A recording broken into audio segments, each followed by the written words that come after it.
Hoje, nós vamos mergulhar num tema muito profundo e importante. O nosso objetivo aqui é nos tornarmos verdadeiros paladinos da verdade, entendendo as crenças do Espiritismo, mas sempre com um olhar firme nas Escrituras. A ideia é comparar, compreender e, acima de tudo, encontrar clareza. E para a gente não se perder nesse caminho, vamos seguir um mapa bem claro. Primeiro, qual é a nossa missão? Depois, o que é o Espiritismo de fato? Vamos comparar a ideia de reencarnação com o juízo único da Bíblia. A salvação por mérito contra a salvação pela graça. Vamos analisar quem é Deus, Jesus e o Consolador em cada visão e, por fim, vamos falar sobre a verdade que realmente liberta. Então, vamos começar com o mais importante, o nosso propósito. A nossa intenção aqui não é de forma alguma o confronto. Não é sobre atacar, é sobre iluminar, sobre ter as ferramentas certas para um diálogo que realmente possa ajudar. Pensa bem no que essa frase quer dizer. É sobre empatia. É sobre se importar o suficiente para entender o terreno do outro antes de querer guiá-lo para a luz. É estender a mão e não apontar o dedo. Ok, então vamos lá. O que é, afinal, o Espiritismo? Olha, essa prática de consultar os mortos não é nova, não. Ela é bem antiga. A gente vê isso lá nos babilônios, nos gregos. Mas o Espiritismo que a gente conhece hoje, mais organizado, foi sistematizado lá no século XIX. No fundo, a definição é essa. É um sistema de crenças que parte do princípio de que é possível, sim, ter uma comunicação, uma comunhão entre quem está vivo e quem já morreu.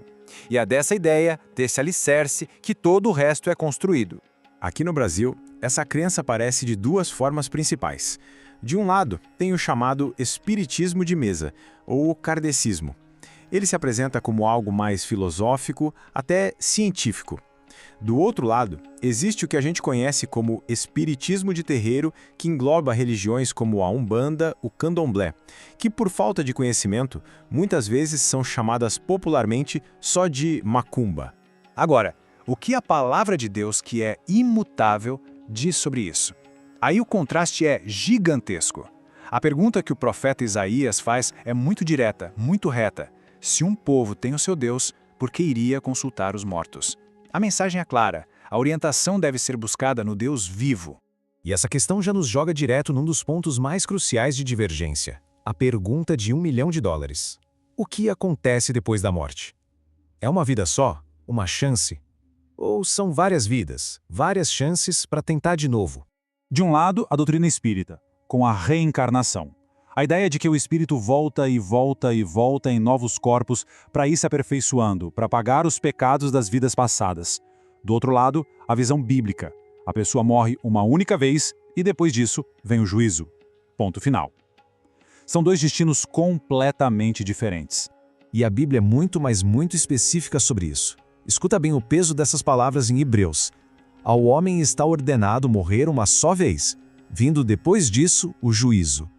Não tem margem para a interpretação aqui. A ordem é clara. Uma vida, um juízo. Ah, mas e o novo nascimento que Jesus falou para Nicodemos? É uma boa pergunta. Mas quando a gente olha o contexto, em João 3, Jesus está falando de algo que acontece aqui e agora. É nascer da água e do Espírito. É uma transformação espiritual, uma regeneração, não um novo nascimento físico em outro corpo, em outra vida. E essa diferença toda sobre uma vida ou várias vidas, ela muda completamente a forma como se enxerga a salvação. Afinal de contas, como uma alma alcança a redenção? É por merecimento, por esforço próprio, ou é um presente? No Espiritismo, o caminho é o do mérito pessoal. A salvação é vista como uma longa jornada, uma conquista, que vem através de muito sofrimento e boas obras, vida após vida. Já na Bíblia, a salvação é o oposto, é um presente, um dom gratuito e merecido que a gente simplesmente recebe pela fé no que Jesus Cristo fez. E para deixar essa ideia bem clara, olha o que a palavra de Deus diz sobre as nossas melhores tentativas de sermos bons. Isaías fala que as nossas melhores obras, a nossa justiça, são como trapos de imundícia. É uma imagem forte, né? Ela mostra que, por mais que a gente se esforce por conta própria, nunca vai ser o suficiente. A gente depende da graça de Deus. Agora, a gente vai tocar num ponto que é o coração de tudo, as figuras centrais da fé. Quem é Deus, quem é Jesus, quem é o Consolador? As respostas para essas perguntas definem toda a estrutura de uma crença. E aqui, as diferenças são abissais. Vamos ver ponto a ponto. Primeiro, Deus. Na visão espírita, Deus é como um criador distante, uma inteligência suprema que deu o pontapé inicial no universo, mas não interfere diretamente. Na Bíblia, Deus é Emanuel, que significa Deus conosco. Ele é pessoal, presente, atuante. Agora, Jesus. Para os espíritas, Jesus é o espírito mais evoluído que já esteve na Terra, um mestre e um modelo. Para a Bíblia, Jesus não é um espírito evoluído. Ele é Deus, o Verbo que se fez carne, o Salvador único. Por fim, o Consolador. O Espiritismo se vê como a terceira revelação, que seria o Consolador que Jesus prometeu.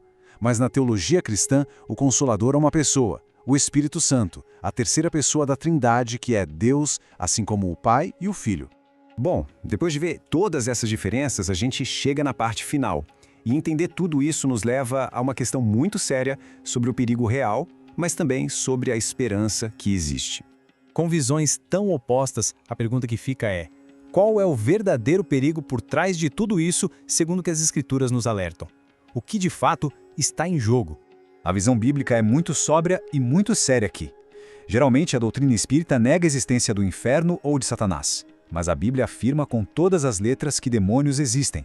E segundo essa perspectiva, são esses seres que estão por trás das manifestações mediúnicas. O objetivo?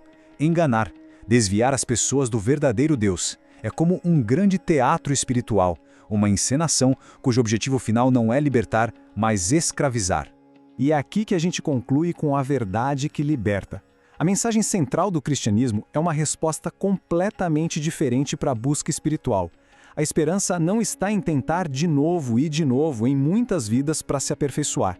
A salvação não vem de muitas vidas, ela vem do sacrifício perfeito de uma única vida, a de Jesus Cristo. E essa é a esperança, um presente gratuito de salvação para todo aquele que crê.